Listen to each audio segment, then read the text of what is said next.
அவர் வந்து ஆட்கள் கூட்டத்தை கூட்டி காட்டிக்கிட்டு இருந்தாரு. அதனால அது தேவை இருந்துச்சு. அவர் வந்து பேசக்கூடிய அவர் வந்து மக்கள் கூட்டத்தை கூட்டினாரு. அதனால நாங்க அவர் சொல்றதெல்லாம் என்ன கேட்டுக்கிட்டே இருந்தோம். எவ்வளவு காலத்துக்கு அந்த டார்ச்சர் எங்களால தாங்கிக்கிட்டு இருக்க முடியும் அப்படின்னு சொல்றாங்க. சாதாரண விஷயத்துக்குலாம் வந்து ஒரு முக்கியமான தலைவரை கட்சியை விட்டு போங்கன்னு விரட்டுறது, அதுவும் நீங்கள் பேசின பேச்சுகள்லாம் பார்த்தா ஏற்கனவே நீங்கள் எல்லாம் ஒரு திட்டம் போட்டு அவரை காய நகர்த்தி வெளியே தள்ளின மாதிரி வேற இருக்குது. அவர் போனா போதுங்கிறிய. அதுவும் இல்லாம ஒரு வார்த்தை சொன்னாங்க, நான் வந்து ஜெனீவாவுக்கு போயிட்டு வந்த பிறகு ஜித்தாவில் இறங்குறேன். ஜித்தாவில் வந்து 2 பேரு பிஜேபி பிடித்தவர்கள் தான், பிஜே அபிமானிகள். அவங்க வந்து என்கிட்ட சொல்றாங்க, நீங்க கண்டிப்பா பிஜே அண்ணனை திருத்தணும், கண்டிப்பா ரொம்ப ஒரு தரமா இது இல்லாம போயிட்டு இருக்காரு, அவரை நீங்க திருத்துங்க அப்படின்னு என்கிட்ட சொல்றாங்க. அதன் பிறகுதான் நான் பிஜேயை கிரிட்டிசைஸ் பார்வையோடு பார்த்தேன் அப்படின்னு சொல்றாரு. அப்ப நான் வந்து என் மனசுக்கு நினைக்கிறேன், யாரா இருந்தாலும் ஒருவரை தவறாக பார்க்க நினைக்கும் போது தவறாக செய்வாரு. காமாலை கண்களுக்கு பார்ப்பதெல்லாம் மஞ்சள் இருக்குது. அப்ப எல்லாரும் மஞ்சளாவே தெரியும்.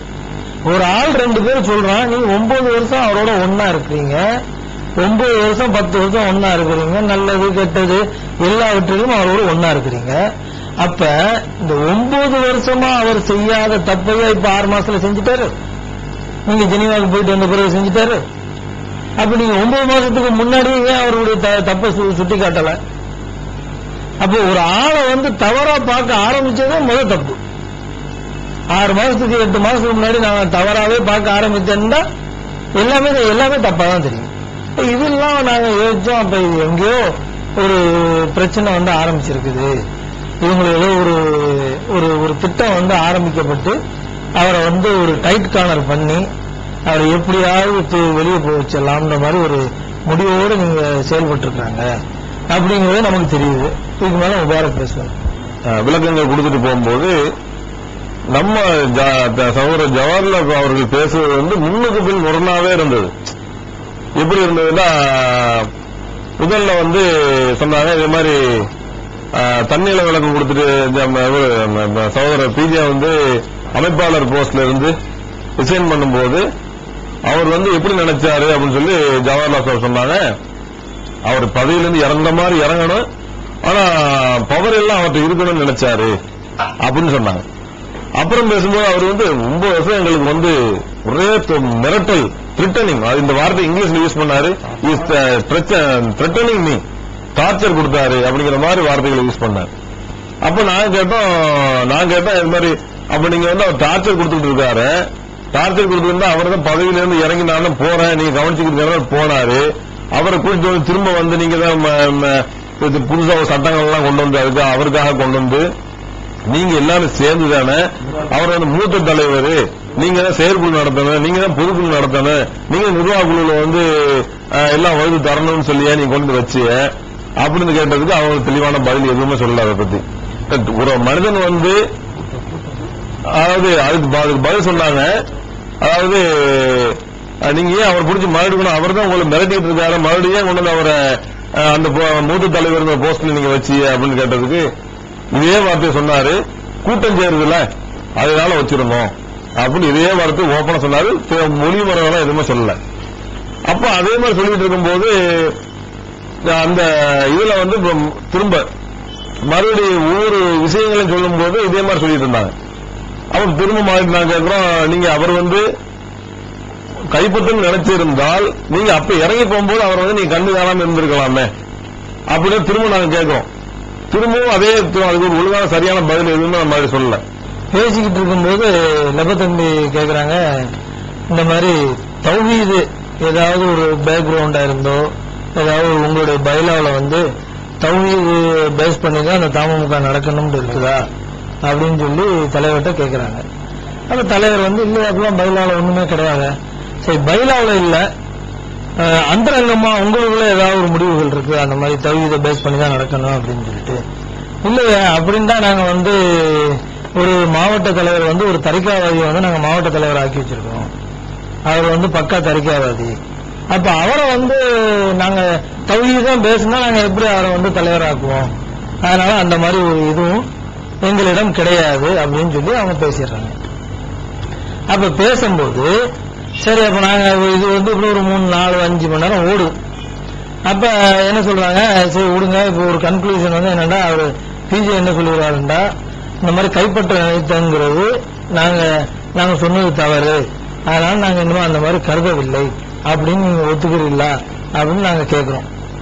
கேட்கும்போது ஜவாஹர்லால் சொல்றாரு, ஆமா அதை வேண்டாம் நான் ஒத்துக்கிறேன் அப்படிங்கும்போது ஐவர் சார் சொல்றாங்க, இல்ல அவர் கைப்பற்ற நினைச்சது என்னமோ எனக்கு தெரியும், அதை நான் இது பண்ண மாட்டேன், ஆனா என்னை அவர் மாற்ற வேண்டும், என்ன தூக்கி போடணுங்கிறதுல வந்து கண்டிப்பா அதுக்கு உண்டான வேலை செஞ்சாங்க, என்னை மாத்துறதுக்கு ட்ரை பண்ணாங்க. அப்ப நான் கூட அந்த இடையில இப்ப நான் சொல்ல வேண்டியிருக்கிறேன், இடையில பேசணுங்களா சொல்றேன், அங்கேயே மறுத்து பேசினேன். இடையில என்ன நான் மறுத்து பேசினேன்டா, இல்ல உங்களை போனதுல கூட அவர் தானே என்ன நீங்க வணிகரணி துணை செயலாளர் என்ன கூட நீங்க 6 செயலாளர்ல ஒரு செயலாளர் போடும் இருந்தீங்க, அது கூட பிஜே தான் வந்து ஏதோ மாற்றுக்கிறது சொல்லி என்ன இல்லாம அந்த டைம்ல நீங்க கூட விலக போற டைம்ல உங்களை அவர் தானே கண்டிப்பா இருக்கணும் அப்படின்ற மாதிரிலாம் சொல்லிட்டு வந்தாரு. அப்படி உங்களுக்கு என்ன காரணம்? உங்கள் மீது அவர் வந்து உங்களை விளக்குவதற்கு அவருக்கு உங்கள் மீது ஏற்பட்ட கோபம் என்ன, காரணம் என்ன நான் கேட்டேன். அப்ப கேட்கும்போது அவங்க என்ன சொல்றாங்கன்னா, அதாவது தொண்டில வந்து ஆம்புலன்ஸ் கொடுக்குறோம், அப்ப வந்து சாதிக்கு வந்து நல்ல பணியாற்றக்கூடியவர் உங்க எல்லாருக்கும் தெரியும், யார் ஐதர் அலி சொல்றாரு, நல்ல பணியாற்றக்கூடியவர் சாதிக்கு தொண்டில இருக்காரு, ராமநாதபுரம் மாவட்ட செயலாளரா பொருளாளரோ மாவட்ட செயலாளர் ராமநாதபுரம் மாவட்ட செயலாளரா இப்போதைக்கு இருக்காரு, அவர் நல்ல பணியாற்றக்கூடியவர் உங்களுக்கு நல்லா தெரியும் அப்படின்னு சொல்லிட்டு, அப்ப நான் அண்ணன்ட்ட வந்து டேட் கேட்கிறேன், இந்த மாதிரி அதாவது ஐவர் அலி வந்து பிஜியிடம் டேட் கேட்கிறாங்க, இந்த மாதிரி ஆம்புலன்ஸ் வந்து நம்ம தமுக சார்பில் விட போறோம், அதுக்கு வந்து நீங்க வந்து பேசணும், ஒரு டேட்டு கொடுங்க அப்படின்னு சொல்லி கேட்கும்போது ஃபர்ஸ்ட் அண்ணன் மறுத்துடுறாரு. பிறகு நான் அவரை கம்பல் பண்ணி கூப்பிடும்போது சரின்னு சொல்லி வர்ற இடத்துல வந்து அங்க வந்து டாக்டர்ஸ் வக்கீல்ஸ் வக்கீல்கள் எல்லாரையும் கூப்பிட்டு, ஆனா அண்ணன் சொல்றாரு இஸ்லாமிய நியமனமா நடத்துவோமா அப்படின்னு சொல்லி கேட்கிறாரு. அப்ப நான் சாதிக்கிட்ட கேட்கும்போது இல்லைன்னா வேற மாதிரி நாங்க ப்ரோக்ராம் செட் பண்ணிட்டோம், அதனால இஸ்லாமிய நியமனம் வேணான்னு சாதிக்கு சொன்னாரு. அதனால நான் அண்ணன் சொல்லி இல்லைன்னா அங்க வேற ஏதோ ப்ரோக்ராம் செட் பண்ணிட்டாங்களா, அதனால இஸ்லாமிய நியமனம் வேணாம் அப்படின்னு சொல்லி நான் வந்து சொல்லி அவரை சமாளித்து கூப்பிட்டு போறேன். கூட்டிட்டு போனா அங்க வந்து என்னன்னா நிறைய டாக்டர் வந்திருந்தாங்க, வக்கீல்கள் வந்திருந்தாங்க, முக்கியஸ்தர்கள் வந்திருந்தாங்க. எல்லாரும் எப்படி பேசினாங்கன்னா, சாதிக்கு வந்து நல்ல வேலை செஞ்சிருக்காரு, எல்லாம் பண்ணிருக்காரு, நல்ல ரொம்ப அவருடைய உழைப்பு பாராட்டத்தக்கது, அதெல்லாம் எல்லாரும் பேசினாங்க. அப்போ ஒரு டாக்டரே நம்ம யாரோ ஒரு ஆள் வந்து பேசும்போது என்ன சொல்லியிருக்காரு, இந்த மாதிரி சாதிக்கு என்னுடைய வீட்டு நம்பர் கூட எனக்கு தெரியாது, ஆனா சாதிக்குடைய வீட்டு நம்பர் எனக்கு தெரியும், அந்த அளவுக்கு சாதிக்கு வேலை செஞ்சிருக்காரு, அப்படி தூக்கத்தில் எந்திரிச்சு என்ன கேட்டா கூட நான் சாதிக்கு வீட்டு நம்பரை சொல்லுவேன், அந்த அளவுக்கு பொதுப்பணி செய்யறாரு அப்படின்னு சொல்லிட்டு தமிழ்நாடு முஸ்லிம் முன்னேற்ற கழகம் பேர் சொல்ல தெரியாம என்னமோ தமிழ் மாநில ஏதோ ஒரு பேரை சொல்லிடுறாரு. அவர் முஸ்லிம் முன்னேற்ற கழகங்கிற பேர் அவருக்கு தெரியல. அப்ப விட்டுறாரு. அப்ப இதை வந்து அந்த கூட்டங்கள் முடிஞ்சிருது. இதெல்லாம் முடிஞ்சதுக்கு அப்புறம் ஈவினிங் வந்து ஊழியர் கூட்டம்னு ஒண்ணு வச்சிருக்காங்க. அதுல கீழே ஜமீல் முகமது அப்ப துபாயில இருந்து ஊருக்கு வந்திருக்காரு, அவரும் கலந்துருக்காரு, கீழக்கரை பிள்ளைங்களும் கலந்துருக்காங்க. அப்ப வந்து அந்த கூட்டத்துல வந்து பிஜே என்ன பேசுகிறாருன்னா, இந்த மாதிரி நான் பகல்ல கூட்டத்துக்கு போனேன், அங்க வந்து தனி மனிதனை பத்தியே தான் சாதிக்கு அப்படி செஞ்சாரு, சாதிக்கு இப்படி செஞ்சாருன்னு வருது. ஆனா அதே ஆளுக்கு வந்து தமிழ்நாடு முஸ்லிம் முன்னேற்ற கழகம்னு சொல்ல தெரியல. அதாவது நம்ம இயக்கத்தை வளர்க்க நம்மளுடைய பாடுபடணுமே தவிர அவருக்கு பேரை கூட தெரியாத அளவுக்கு நம்ம வச்சிருக்கிறோம். இனிமேல் நீங்கள் வந்து பேரை ஒழுங்கா வச்சிருக்கிற அளவுக்கு உங்களுடைய செயல்பாடுகளை அமைச்சுக்கிறங்க அப்படின்னு சொல்லி ஊழியர், அதாவது தமுக ஊழியர் கூட்டத்தில் பேசியிருக்காரு. வந்து அப்ப இந்த இதுல நான் என்ன சொல்றேன்டா, ஊழியர்களுக்கு ஒரு முக்கியமான இது, ஏன்னா தமிழ்நாடு முஸ்லிம் முன்னேற்ற கழகங்கிறது மக்கள் மத்தியில் பரவணும். தனிப்பட்ட மனிதனுடைய பேரு ஒவ்வொரு ஏரியாலையும் ஒவ்வொரு மனிதனுடைய பேர் பரவிச்சுன்னா ஒரு கட்சியுடைய பேரு சரியா தெரியாம போயிடும், அது நல்லதில்லை. அதனால ஊழியர்கள் வந்து நல்லா ஒழுங்கா வேலை செய்யணும் அப்படின்னு சொல்லி ஒரு அறிவுரையா சொல்லியிருக்காரு. அப்ப நான் இதுதான் என்னை மாற்றுவதற்கு உள்ள பாயிண்ட், என்னை மாற்றுறதுக்கு அண்ணன் ட்ரை பண்றதுன்னு சொல்றாரு.